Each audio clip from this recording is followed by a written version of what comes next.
आयुष्यात पैसा खूप महत्त्वाचा आहे, कारण पैशाशिवाय घर व्यवसाय चालत नाही. मुलांचं शिक्षण, दवाखान्यातील खर्च या सर्व मूलभूत गरजांसाठी पैसा लागतोच. पैशाला दुसरा पर्याय नाही.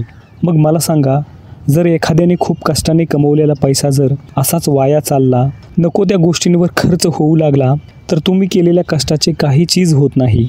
मग गरजेच्या वेळी आपल्याला नातेवाईकांकडे, मित्रांकडे पैशासाठी हात पसरावे लागतात. आयुष्यभर नोकरी व्यवसाय करून, मोलमजुरी करून कमवलेला पैसा जर वाया जाऊ द्यायचा नसेल, तर तुम्हाला आजपासून या सवयी लावून घेणं गरजेचं आहे. विना गरजेच्या वस्तू खरेदी करू नका.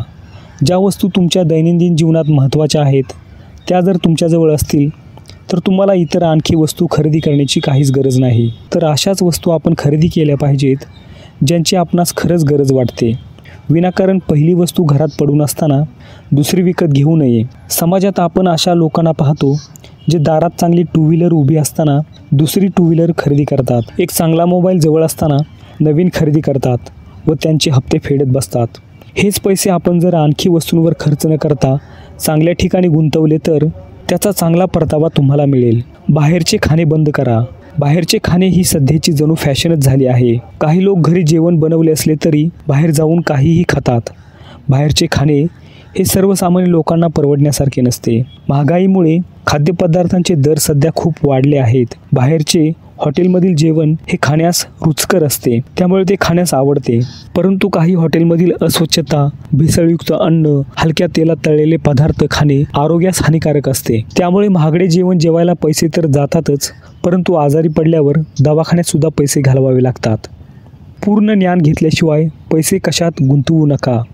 आज मार्केटमध्ये कमिशनवर काम करणाऱ्या एजंटची संख्या खूप वाढली आहे. आजकाल जो तो आपल्या खिशातून पैसे काढू पाहत आहे. काही गुंतवणुकीच्या कंपन्या चांगल्या तर काही स्कॅम करणाऱ्या असतात. त्यामुळे जर तुम्ही एखाद्या स्कीममध्ये पैसे टाकत असाल, तर त्या कंपनीची स्कीमची पूर्ण पडताळणी करून घ्या. पूर्ण खात्री करून घ्या. तज्ज्ञ लोकांचा सल्ला घ्यावा. जास्त पैशाच्या आमिषापोटी आपले कष्टाचे पैसे पाण्यात टाकू नका. पैसे कमवण्याचे अनेक मार्ग तयार करा. जीवनात पैशाची कमतरता भासू नये असे वाटत असेल, साठवलेला पैसा संपू नये असे वाटत असेल, तर आपण पैसे कमवण्याचे अनेक मार्ग तयार केले पाहिजेत. तुम्ही शेतकरी असाल तर शेतीला जोड व्यवसाय असावेत. नोकरदार किंवा छोटे व्यावसायिक असाल तर तुम्ही घरी किंवा मार्केटमध्ये छोटे मोठे व्यवसाय सुरू करून आपल्या उत्पन्नाचे मार्ग वाढवले पाहिजेत. या येणाऱ्या वरच्या पैशातून आपला इतर खर्च निघून जातो व आपण साठवलेला पैसा आहे तसाच राहतो.